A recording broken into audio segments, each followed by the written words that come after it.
buy your books till week 2, you know. At UC Davis or at the UC's on quarter school, like, you have to go. It's a sprint.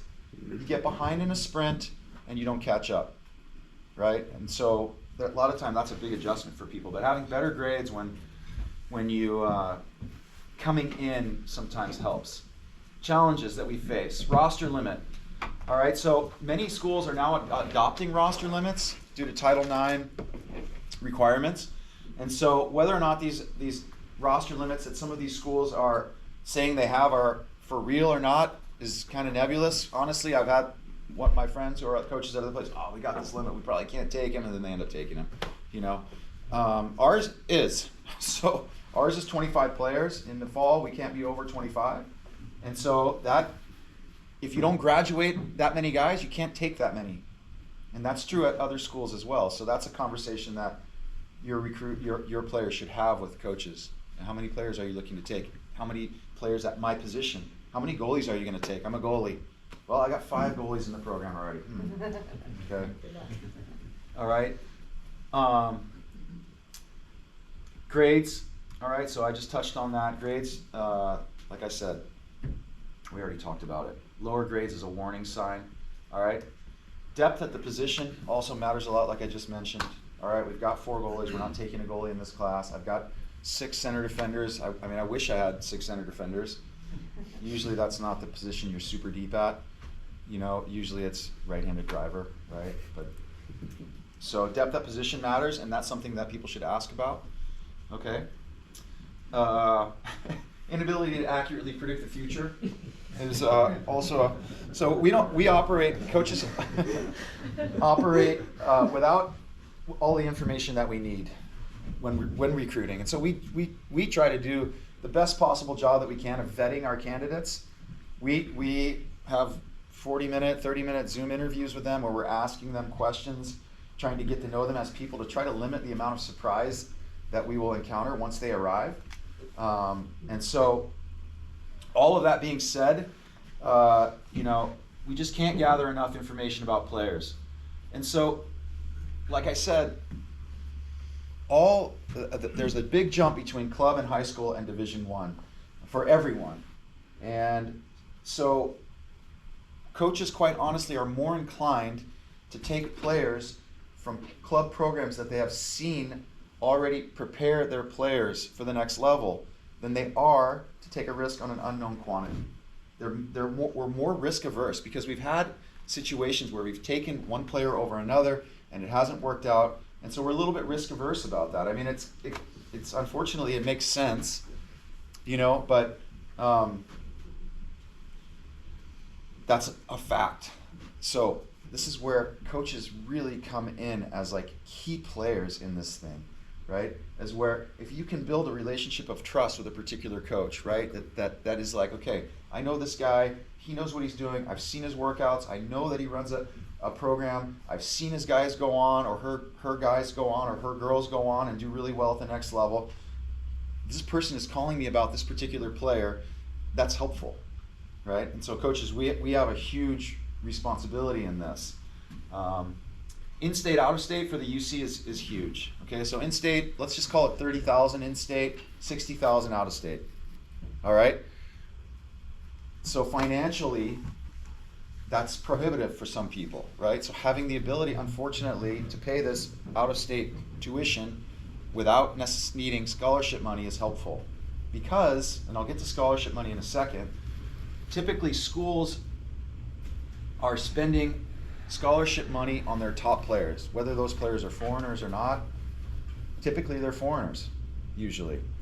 And foreigners, they need more scholarship money because in Europe, school costs 5,000 euros a year or 3,000 or whatever. So their parents haven't saved, they don't have this model of school costing an arm and a leg.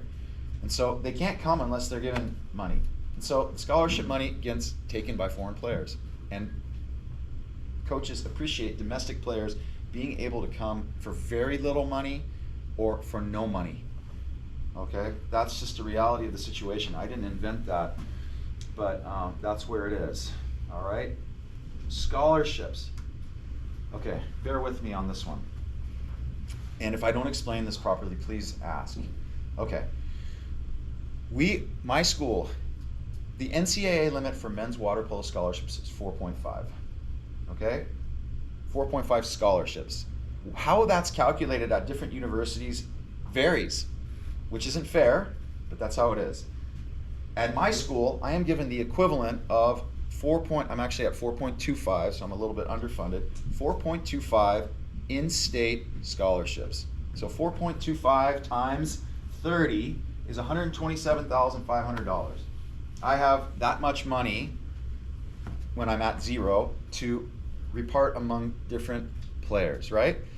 Now, if I take that money and sign a foreign player that needs $55,000, okay, that is, I don't know what that is, but that's a lot of my money gone for one player, okay? At other schools, it's not calculated that way.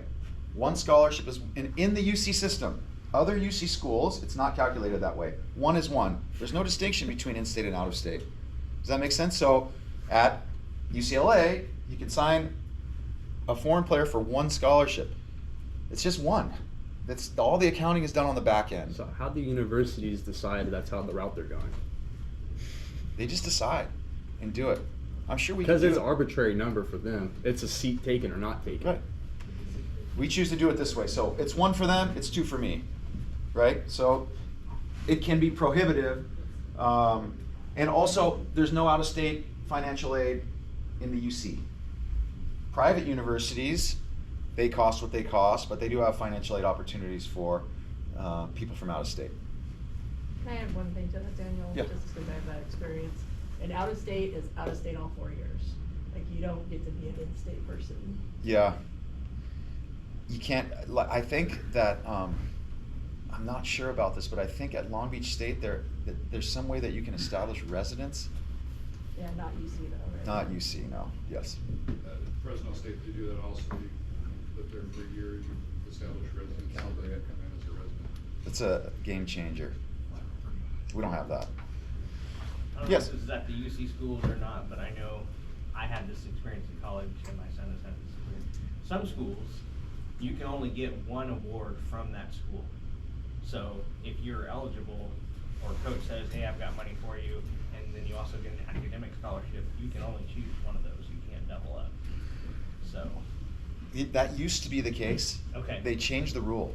So you can combine money now, which is great, Yeah. except that at the UC, the academic scholarships are super hard to come by.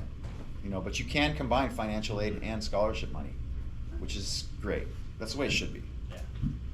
Is there any possibility for a dual sport like water polo and swimming? We don't have men's swimming. Wonderful. There would be. Other schools. Yeah, you don't see it as much anymore. I think Pacific's had a couple players that got money from both sports. You just don't see it as often anymore. But I think it could be possible if both coaches agreed. Sometimes the swim coaches are. but maybe you have a sprinter on the water polo team that's can score points at NC2As. So we wonder when you see this, we do wonder about some of these schools. How can they have 9 foreign players? How can they have 8 foreign players? How do they do that? How is that? Nobody knows, right? Nobody knows. Nobody knows. All right. Okay, developmental coaching. And I don't want to. I'm not trying to insult anybody or anything here, but what kind of a program a player comes from matters. Okay, so like I said, this is where the coaches have a really, really important role in developing players and preparing them, not necessarily to win this particular JO game with this crazy split defense that you're going to do and trick the opponent, but actually fundamentals, conditioning, basic skills that will translate to the next level so that they can read the game and fit into any system, right? As opposed to, well, I only know how to run this little split here that we used to do, and now I'm confused by all the other stuff that happens, right? So we have a huge role in that. And at Rose Bowl, we worked really, really hard on fundamental skills to try to teach kids the right way and place them in university. We had a good track record of doing that. All right, some club programs have a history of their players being really good in high school and washing out when they get into universities. Coaches tend to stay away from those teams. Again, we're risk averse, okay? And we as coaches have to work hard with college coaches, so there's a level of trust, like I said. All right, and I'll touch on a couple things that I feel we as coaches can do in a second here. Any questions on that stuff? Yes? Just like in general, like if you're saying fundamental skills, can you throw out like a handful of things that need? Throw out like 100. Just like, you know. Okay, you know, once you're, okay, first of all, and I'll talk about this, how's their kick? How's their kick? How's their swimming stroke? Because I get guys that come literally to my program and they've got a funky flutter kick where they're going like this with their feet. And I'm like, how did your coach not watch your feet? Right? Well, here's why. We'll get to that in a second. Or swimming like this, right? So when you start, this is like wearing 2 socks, okay? Because you're gonna get a shoulder injury that's gonna take you out of training when you go hard. When you train 3 hours a day, pounding plus conditioning, grinding every day, you're gonna be like, my shoulder, because your swim stroke has a flaw in it, right? That's how basic I'm talking about. Put on this sock and put on the other one and tie your shoes this way so that you don't get blisters, right? I appreciate that greatly. But from the, how's your egg beater? Like I have had players that come in with a funky egg beater kick. And I have to reteach them egg beater, right? How's your throwing motion? How's your body position when you pass? How's your defensive position, you know, moving in and out in blocks? How is your defensive position guarding the center? How is your defensive